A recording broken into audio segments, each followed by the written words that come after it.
내가 여호와께 피하였거늘 너희가 내 영혼에게 새같이 내 산으로 도망하라 함은 어찌함인가. 악인이 활을 당기고 화살을 시위에 먹이며 마음이 바른 자를 어두운 데서 쏘려 하는도다. 터가 무너지면 의인이 무엇을 하랴. 여호와께서는 그의 성전에 계시고 여호와의 보좌는 하늘에 있으며 그의 눈이 인생을 통촉하시고 그의 안목이 그들을 감찰하시도다. 여호와는 의인을 감찰하시고 악인과 폭력을 좋아하는 자를 마음에 미워하시도다. 악인에게 그물을 던지시리니 불과 유황과 태우는 바람이 그들의 잔에 소득이 되리로다. 다 같이 여호와는 의로우사 의로운 일을 좋아하시나니 정직한 자는 그의 얼굴을 배우리로다. 아멘. 하나님의 말씀입니다. 할렐루야. 아멘이 작아요. 할렐루야. 네, 좋습니다.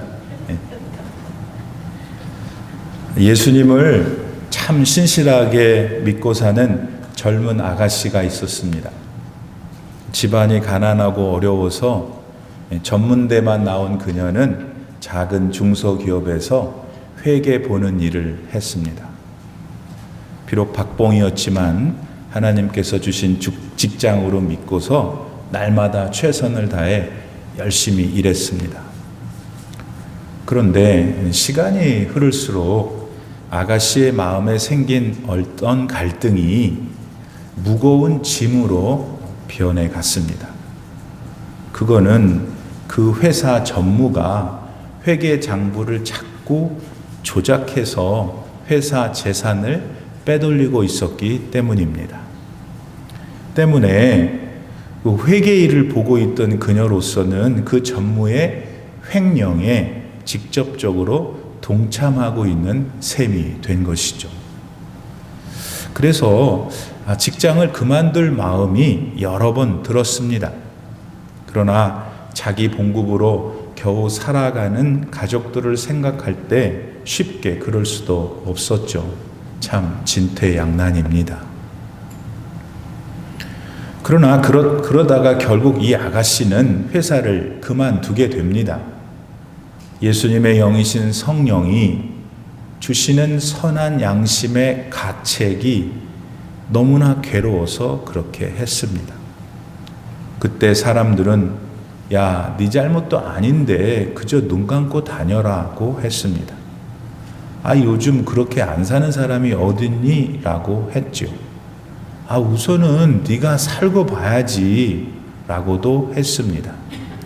그렇게 사람들은 그 믿음의 아가씨한테 새처럼 산으로 도망가라고 했지만 그녀는 결국 믿음의 길을 택했습니다. 산으로 가지 않고 하나님께로 피했던 겁니다. 여러분, 우리는 예수님의 자녀들로 살면서 이와 비슷한 일을 겪을 수가 있습니다. 참 난처하고 곤란한 일을 당할 때 믿음이고 뭐고 살 길부터 찾고자 하는 본능이 크게 꿈틀거립니다. 가령 교회는 언제든지 갈 수 있는 곳이니 지금 당장 나한테 필요한 것부터 하자 하기가 쉬운 것이죠. 이러한 태도를 갖는 것이 오늘 본문 2절 말씀에서 말하는 새같이 네 산으로 도망하는 일입니다. 하나님이고 뭐고 믿음이고 뭐고 당장 살아야 하니 가게 문을 열자는 겁니다. 예배 드리는 일 잠시 미루자 합니다. 그러다 친구 잃고 가족끼리 의상하고 돈도 잃을 수 있으니 잠깐만 세상으로 피하자. 하나님은 사랑 많으신 분이 이해하실 거야. 사실 이런 상황에서 하나님께 피하는 거 어리석어. 그러다 얼마나 더 손해를 보려고 그러는 거야 합니다. 오늘 본문 시편 11편의 기자도 이런 상황에 처했습니다. 무슨 일이 있었는지는 구체적으로 나오지 않습니다. 다만 그의 주변 사람들이 권합니다. 야, 하나님 아니라 빨리 네 산으로 피해 라고 말이죠. 모든 사람들이 인정하고 따르는 상식이 무너진 지금이야. 그래서 3절 말씀에서 터가 다 무너진 상황에서 하나님은 무슨 빨리 세상과 타협해. 적당히 이 위기를 넘겨야 할 것 아니야. 내일을 기약할 수 있으려면 그러니까 가. 세상으로 빨리 가. 네 몸 피해. 네 산으로 피하란 말이야. 하는 겁니다. 자, 이런 내용을 담고 있는 오늘 말씀을 예수님을 믿고 살아가는 우리들이 들을 때 이 적지 않은 도전이 됩니다. 이미 말씀드린 대로 살면서 우리는 이런 순간들을 맞을 수도 있어서이죠. 자, 그럴 때 우리의 태도는 무엇이어야 할까요? 왜 오늘의 하나님의 말씀은 우리에게 이런 상황을 알려주시고 교훈하시는 걸까요? 어째서 하나님 자녀들은 세상의 산이 아니라 하나님께로 피해만 하는 것일까요? 그 답은 그 길만이 결국 승리하는 길이어서입니다. 하나님께로 피하는 것만이 가장 현명한 선택이기 때문입니다. 그런데 솔직히 우리 솔직해 볼까요? 우리는 어떤 경우에는 하나님께로 피하지 않습니다. 세상으로 피해서 적당히 살려고 하죠. 만일 우리들 가운데 지금 이런 믿음의 태도를 가진 분들 계시면 오늘 하나님께 기도하셔야 돼요. 하나님, 제가 하나님께만 피할 수 있는 그런 믿음 주세요. 이렇게. 왜냐하면 여러분 잘 들으셔요. 세상으로 피해서 순간 살아난다면 그건 잠시일 뿐이고 하나님께 피해야만 그 축복이 영원하기 때문입니다. 오늘 본문을 기록한 시인도 그걸 알았어요. 뿐만 아니라 그는 믿었습니다. 아는 거하고 믿는 건 다릅니다, 여러분. 그래서 그는 주변의 사람들이 이해할 수 없는 행동을 했죠. 대다수의 사람들이 산으로 피할 때 그는 하나님께로만 피했기 때문이에요.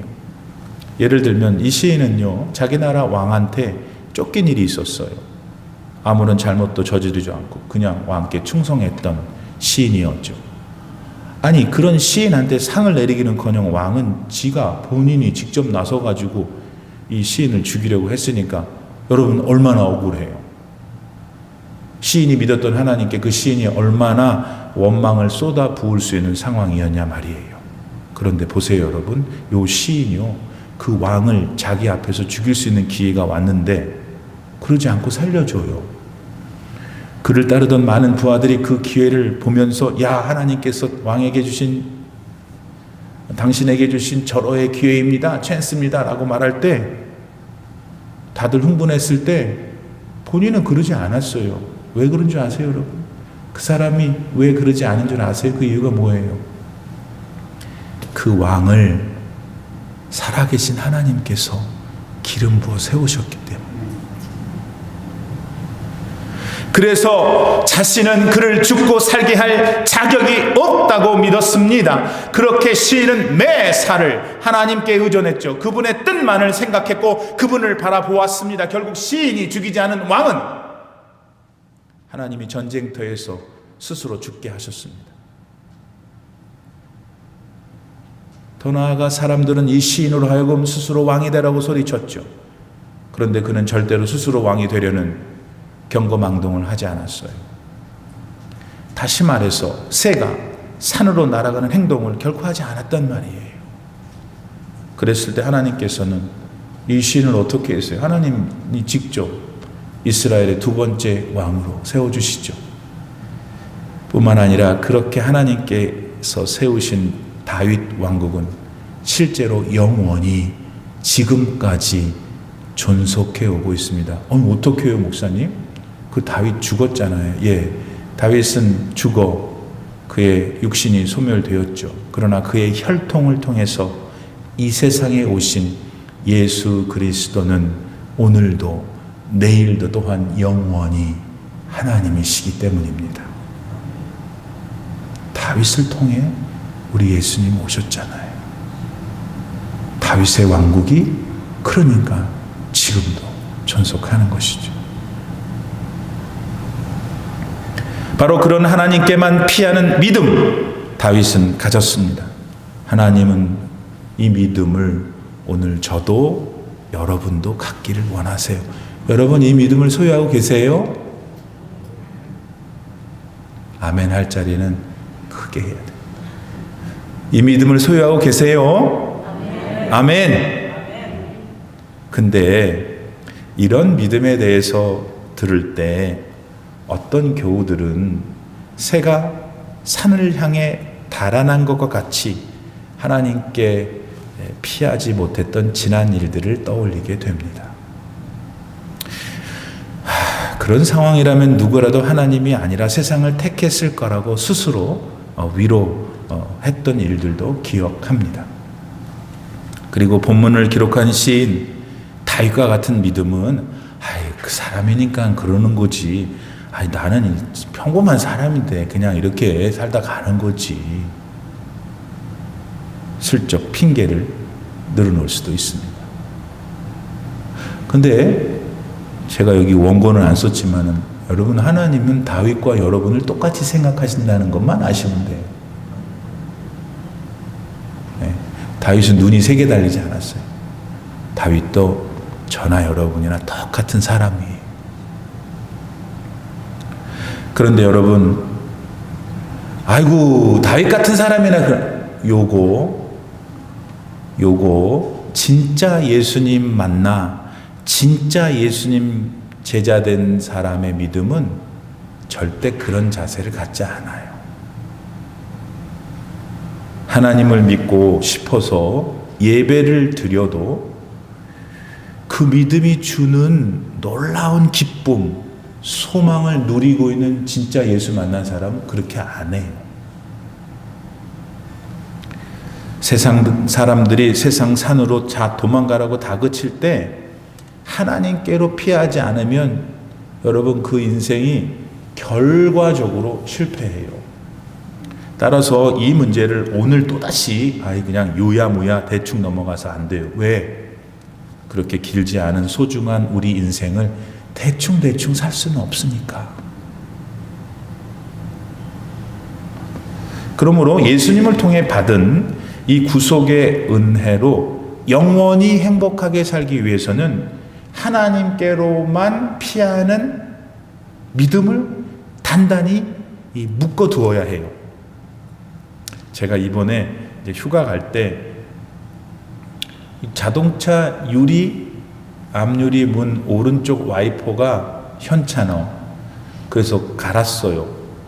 그리고는 이제 운전을 하고 가는데 이 벌레들이 많이 날라오니까 그럼 창문에 붙잖아요. 그래서 와이퍼를 켰죠. 막 자라더라고요. 그러더니 갑자기 어디 가버렸어. 어디 갔을까요? 걔는. 당황한 저는 그 여행 중이라 어디가 어딘지 또 깜깜한 밤이라서 어디서 또 파나 어렵게 찾아가서 다시 새롭게 꼈어요. 이번에는 설치 방법을 잘 보고 최선을 다해서 꼈는데 그게 이제 여행 중에는 괜찮다가 우리 동네 와서 어저께 비가 와갖고 이렇게 했더니 또 어디 가버렸어. 와이퍼를 다는 자동차에 붙어있는 와이퍼 몸체에 이 와이퍼를 정확히 고정하지 않아서 그랬어요. 예수님 믿는 믿음도 똑같아요, 여러분. 그냥 느슨하게 신앙생활하면 평소에는 아무 문제 없죠. 헐렁하게 끼워진 와이퍼라도 어느 정도는 작동을 하잖아요. 그런데 속도가 나고 저항하는 바람이 세지면은 어디 가버려요. 그렇듯이 믿음도 어려운 일이 생기면 홀라당 금방 하나님을 보고 세상산으로 자기 중심을 빼앗겨 버리게 되는 것이에요. 그러니까 하나님을 향한 여러분의 믿음을 매일 단단히 묶어두셔야 해요. 따라서 우리는 오늘 본문 시편 11편의 저자인 다윗을 자세히 바라봐야 해요. 도대체 이 사람은 나랑 똑같은 사람인데 어떻게 이렇게 하나님을 향해 진실한 믿음을 가질 수 있었던 건가? 그거 찾기 위해서. 근데 그 답이 오늘 시편 본문에 나오잖아요. 여러분 그 답이 뭐예요? 그 답은 먼저 4절 말씀을 보시면 돼요. 다윗은 하나님께서는 성전에 계시고 그분의 보좌는 하늘에 있음을 확신했기 때문에 매일 하나님께로 피할 수 있었다는 거예요. 성전에 계신다는 것은 하나님이 지금 내 안에 계신다는 뜻이에요. 고린도전서 3장 16절 말씀에 뭐라고 그랬어요? 너희는 하나님의 성전인 줄 모르느냐 그랬잖아요. 우리가 하나님의 성전이라는 거예요. 하나님이 우리 안에 계시다는 말이에요. 하나님은 우리가 어디 닿을 수 없는 심산 유곡에 계신 게 아니에요. 하나님은 지금 당장 우리 삶 가운데 현존하십니다. 아멘. 다시 쉽게 말해서 여러분 지금 계시는 줄 믿습니다. 이것을 영어로 immanent의 하나님이라고 그래요. immanent. 우리 안에 내재하시는 하나님이신 거죠.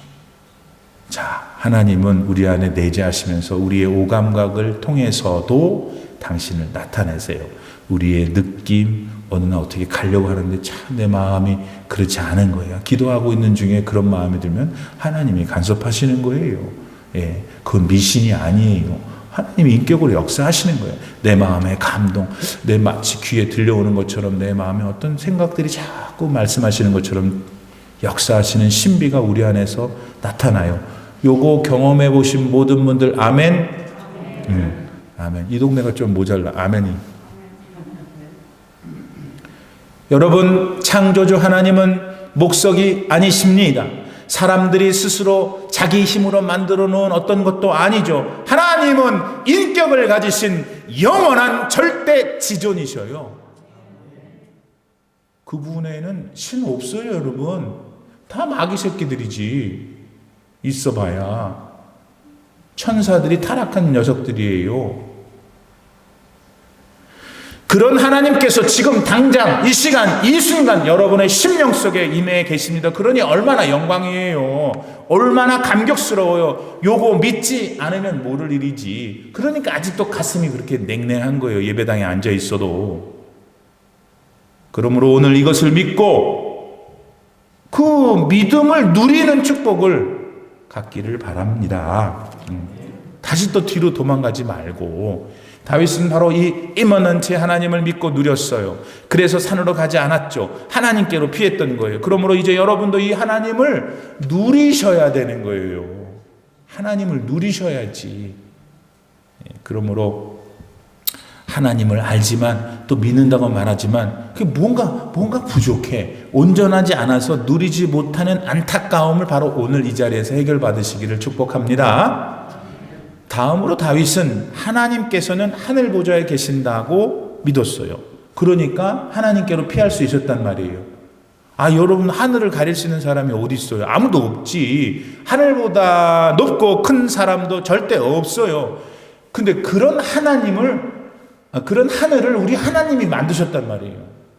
그러니까 그런 하늘을 자기 뜻대로 좌지우지하시는 분이시니까 그 하늘에 자기가 앉으실 자리를 만드는 게 어려워요, 쉬워요.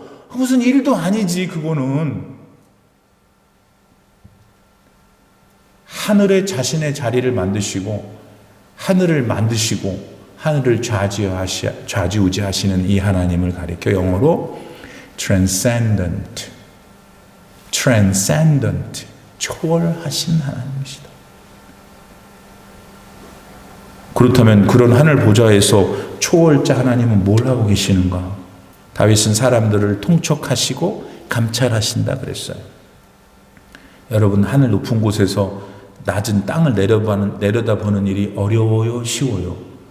무슨 사실은 일도 아니지 뭐. 하늘에서 땅 내려다보는 게 뭐 일이에요?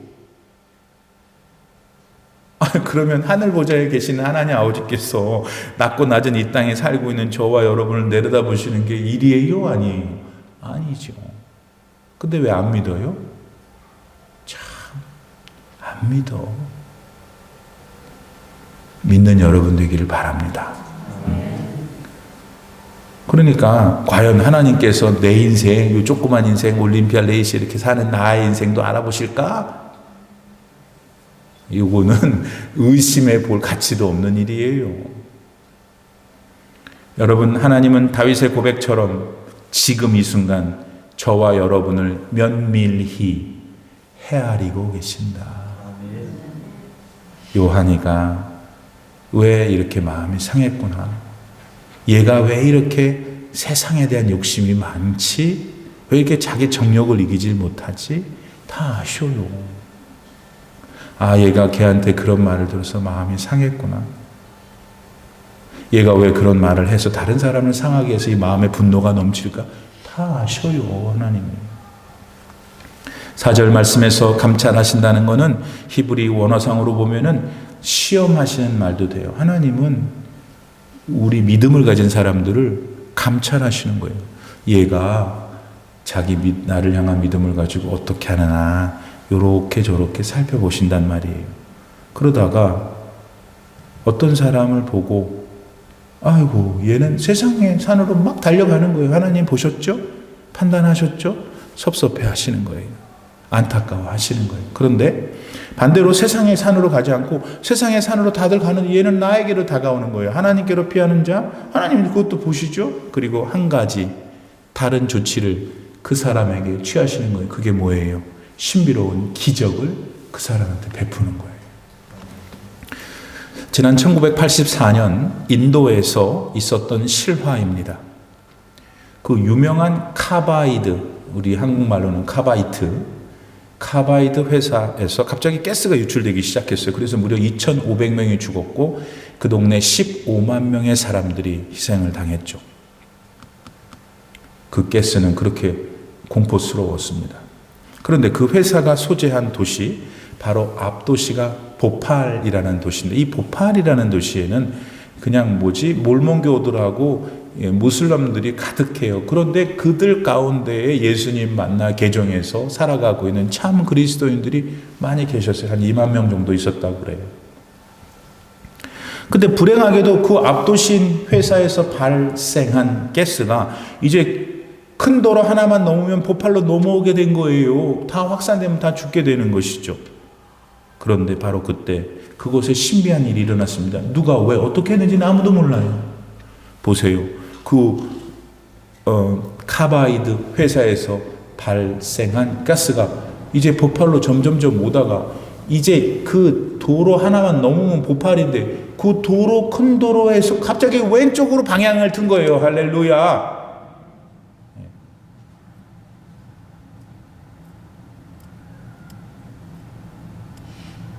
그 현장에서 그걸 목격한 사람이 있어요. 데이비드 키치맨이라는 선교사인데 그는 그 당시 자신의 글에 이렇게 기록했습니다. 야, 이건 기적이야. 이건 사람이 할 수 없는 거야. 이건 놀라운 기적이야. 하나님 아버지께서 하셨습니다. 라고. 사랑하는 성도 여러분, 물론 우리는 기적 때문에 예수님을 믿지는 않습니다. 그러나 예수님 안에 거하며 하나님께 피할 때 세상은 절대로 만들어낼 수 없는 기적도 체험합니다. 많은 사람들은 기적을 향해 우연이라고 합니다. 그런데 아셔야 할 것은 예수님 안에 거하지 않는 사람들에게는 그런 우연이 절대 일어나지 않습니다. 그러나 예수님 안에 바르게 거하며 늘 하나님께로만 피하는 자들은 그 인생에 필요한 기적을 반드시 경험합니다. 그것이 신앙의 한 기쁨이고 즐거움이죠. 오늘 여러분의 삶에 이 기쁨이, 이 즐거움이 늘 있기를 축원합니다. 마지막으로 다윗은 자신을 하나님께로 피하게 한 자는 자기가 하나님께로 피할 수밖에 없게 한 사람이 있을 거 아니에요. 그 사람은 반드시 하나님께서 혼쭐을 내주신다는 걸 믿었어요. 우리가 어려움 가운데서도 세상의 산이 아닌 하나님께로 피하려면은 하나님께서는 반드시 선악간에 심판하신다는 것도 잊어서는 안 돼요. 본문 6절 말씀을 보세요. 악인에게 그물을 던지시리니 불과 유향과 또 태우는 바람이 그들의 잔에 소득이 되리라. 여러분, 악인이 잘되고 번성해봐야 7, 80년이에요. 그 악을 회개하고 믿음 안에 들어서지 않으면 그런 자는 영원토록 지옥에서 벌을 받습니다. 여러분, 정말 이것을 믿으십니까? 그것을 알고 믿는 사람들은 그러므로 하나님께로 피합니다. 억울해서 억장이 무너져 내려도 하나님 원망하지 않고 그 무너져 내리는 상황 속에서도 어떻게 하서든지 감사의 조건을 찾으려고 합니다. 왜냐하면 반드시 살아계신 하나님은 로마서 8장 28절 말씀대로 모든 것을 합력하게 하셔서 선으로 갚으시기 때문에. 지난 2021년 충청도에 있는 한 교회에서 일어난 일입니다. 실화입니다. 그 교회는 개척교회였습니다. 그러니까 얼마나 힘들고 또 어려웠겠어요. 아니나 다를까 그 교회는 어렵게 해가지고 상가 건물 전세금 2억을 마련했어요. 그리고서는 이제 들어가서 열심히 신앙생활을 했죠. 근데 이게 웬일입니까? 교회가 세를 얻어 있던 그 건물주가 그냥 부도를 내고 도망가 버렸어요. 그러니까 그 교회가 세를 이렇게 묶어놓은 그 전세금 2억도 증발해버린 거지, 한 날. 나는 남이지만 그걸 들을 때 기절을 할 것 같아, 기절할. 가슴을 치고 통탄할 일이 아닙니까? 이제 이 교회의 목회자와 그 교회 성도들은 할 일이 뭐밖에 있겠어요? 새처럼 산으로 도망가는 그런 사건이 된 것이죠. 그러나 놀랍게도 또 대견하게도 그렇게 하지 않았습니다. 그 교회의 목회자와 성도들은 그 시간 이후로, 그 사건 이후로 더욱 마음이 하나가 되었죠. 하나님 앞에서 한 마음으로 모여 기도를 드렸습니다. 그때 그 교회 목회자와 성도들이 가진 마음, 첫 번째, 그래도 2억은 날려서도 살아계신 하나님은 아직 계셔. 두 번째, 2억 날려서 다 그지같이 됐는데도 한 사람도 나가지 않고 남아있는 교우들. 그 두 가지 때문에 그들은 감사하며 매일 모여 눈물로 기도했어요. 그들은 세상의 산으로 피하지 않고 하나님 아버지께 피했던 거죠. 그랬더니 여러분, 그 교회에 기적이 나타났습니다. 그 딱한 소식을 접한 여러 교회들과 성도들이 정성을 다해 그 교회를 도왔죠. 그런 중에 그 교회, 하필 공터에 공터가 생긴 거예요. 하나님이 보시게 한 거죠. 그래서 그 공터를 교회가 살려고 기도를 시작했는데 돈이 있어야지. 어디서 또 알았는지 서울이고 다른 지방에 있는 교회에서 많은 헌금이 와서 그 공터를 사버렸어. 지금 그 교회는 2억 전세금 날렸는데 그지인데 지금은 자체 건물을 가진 교회로 아름답게 성장하고 있습니다. 왜? 하나님께 피했기 때문에. 여러분, 이제 좀 주제를 바꿔서 그 교회 전세금 2억 가지고 어쨌든 가지고 갔는지 망했는지 도망간 그 사람은 악한 사람이라고 볼 수 있어요. 그런 악한 일을 그 교회는 6편을 맞은 거예요. 가만히 가고 있는데 누가 던져지도 모르는 돌을 맞은 거예요. 그러나 그들이 모두 그런 순간에서도 억울했어도 하나님께로만 피했더니 더 좋은 것으로 하나님은 그들을 즐겁게 하셨습니다. 그들도 오늘 본문의 다윗처럼 악인에게 그물을 던지며 벌하실 하나님 편에 섰기 때문입니다. 사랑하는 성도 여러분, 바람 잘 날이 없는 우리 인생입니다. 근데 그거를 또 좀 다른 각도에서 보면은 바람이 좀 나야 돼요. 왜냐하면 바람이 안 나면은 죽은 인생이니까. 죽지 않는 경우를 제외하고는 바람이 난다 그 말이요. 그러면 어떻게 해야 될까요?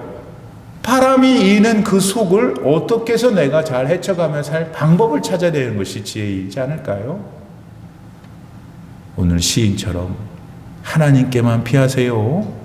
너무 머리 쓰지 마시고 겁이 난 새처럼 그냥 세상으로 그 세상이란 산으로 도망가지 마셔요.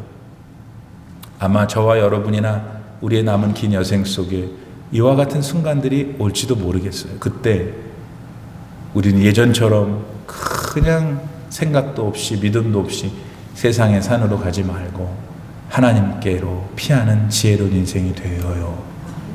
그러면 하나님이 참 여러분을 얼마나 좋아하시겠어요. 하나님이 여러분 좋아하시는 거 아세요? 네. 얼마나 좋아하시는데 그 하나님이 여러분을 좋아하는데, 내 건데, 내 사랑하는 건데 아파하는 하나님이 좋아하시겠어요? 하나님 회복시키시고 더 좋은 인생이 되게 해주실 거예요. 그러니까 우리 하나님께로만 피합시다. 우리 예수님께만 피합시다. 기도합시다. 하나님 감사드립니다.